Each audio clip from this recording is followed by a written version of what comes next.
Yo, what's up, WCR? Sasuke back with an audio special with not just a single audio commentary. This time we will have lots of different audio commentaries on different games. What I noted during the previous audio commentaries that I would get rather tired if I talked about 2 games in a row or 3 games in a row or something like that.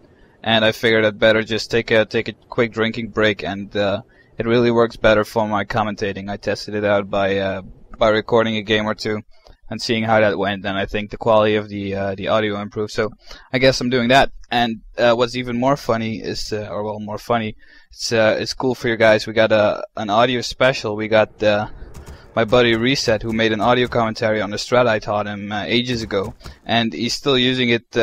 He's still using it today, and he decided to make an audio commentary on it. I think that's cool. So please give that a listen. It's a nice audio commentary, and it's definitely worth listening to. And another service announcement, I'm looking for a guy called Kilson. It's a Swedish undead. I don't know if anyone knows him. It's written Kill SN.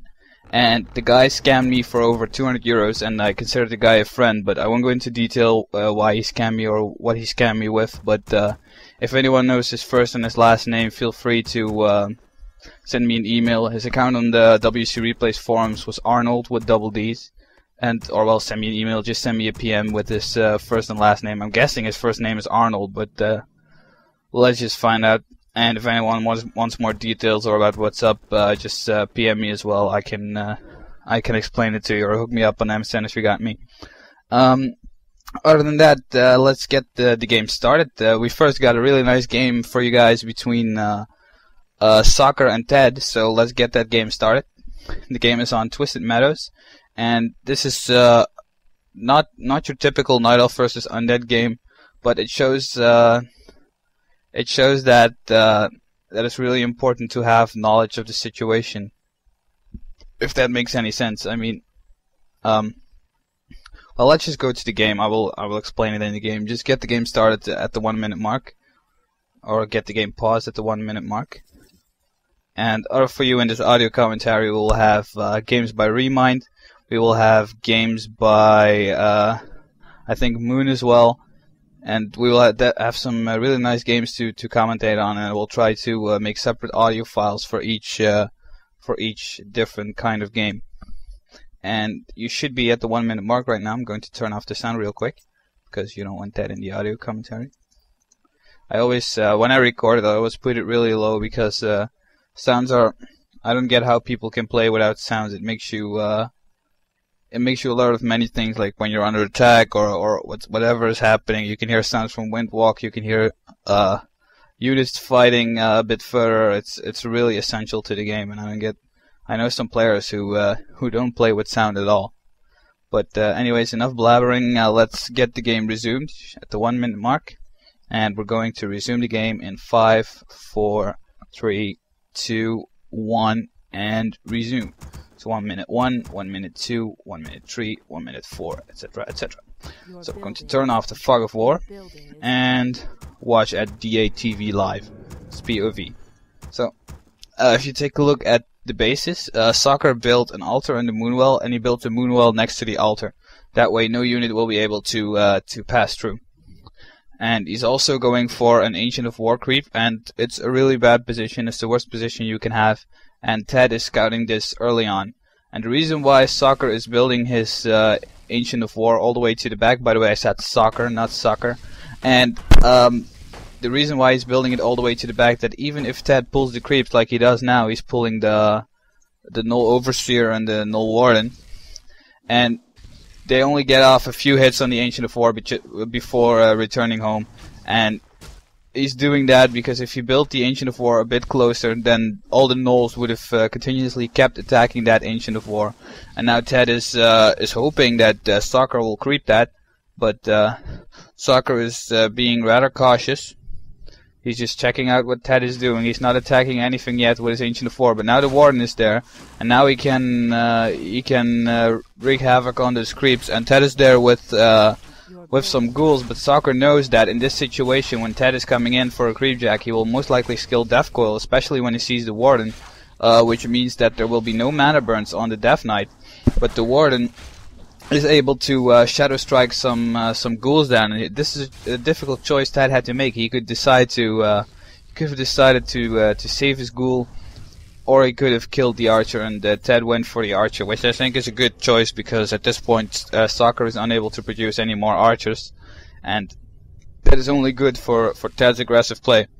But on the other hand, Ted's tech will be a little slow now because he's using a lot of ghouls to be harassing at this point, and it doesn't really it doesn't really pay off if you ask me. It's just basically really annoying for the elf. But also another nice thing that comes with that is that the moonwells will get empty.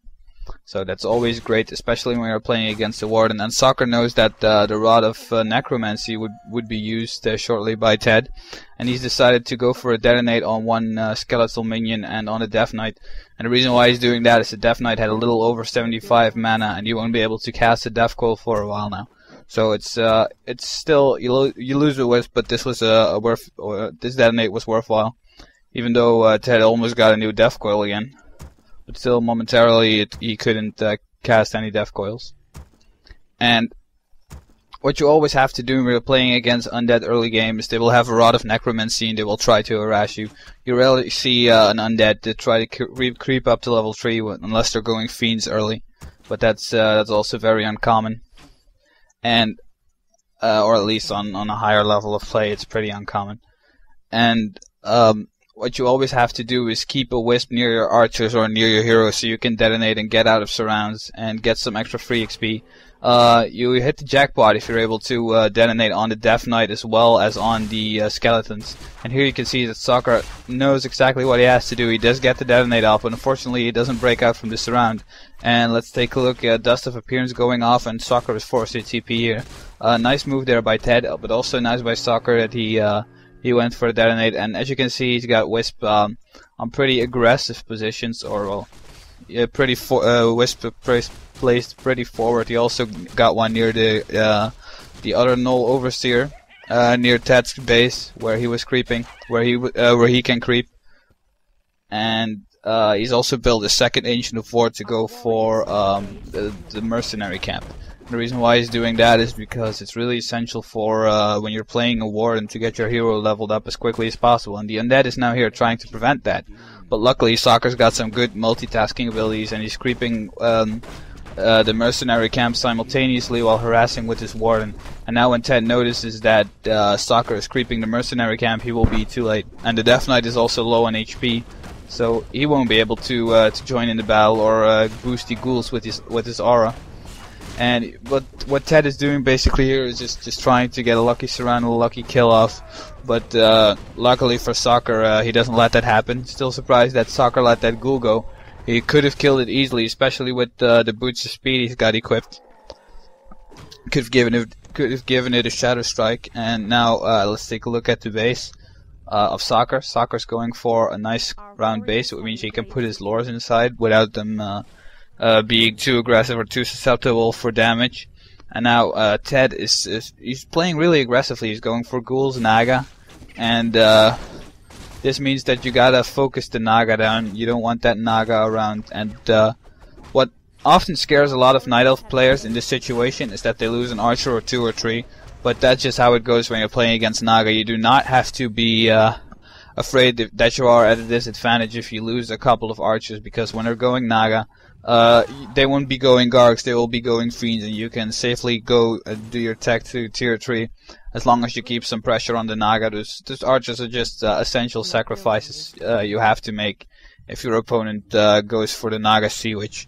And what surprises me here is that Soccer is actually researching Nature's Blessing before doing anything else. He doesn't have a lot of Wisp right now, but he's researching Nature's Blessing for his second hero, which he will pick up shortly, and that will be the Penryn Brewmaster. And with that Nature's Blessing, he is able to move the 2 Ancient of Wars he used earlier to be creeping. He can move them around even more and more faster, more efficiently, and that way he will be able to creep his secondary hero up to level 3 in really no time at all. So that's the reason why he's going for Nature's Blessing. But on the other hand, take a look at Ted's base. He's already going to tier 3, and the only downside of doing this is that when you're instantly researching Nature's Blessing, you don't have you could go try to buy a goblin shredder, but if your opponent is playing so aggressively as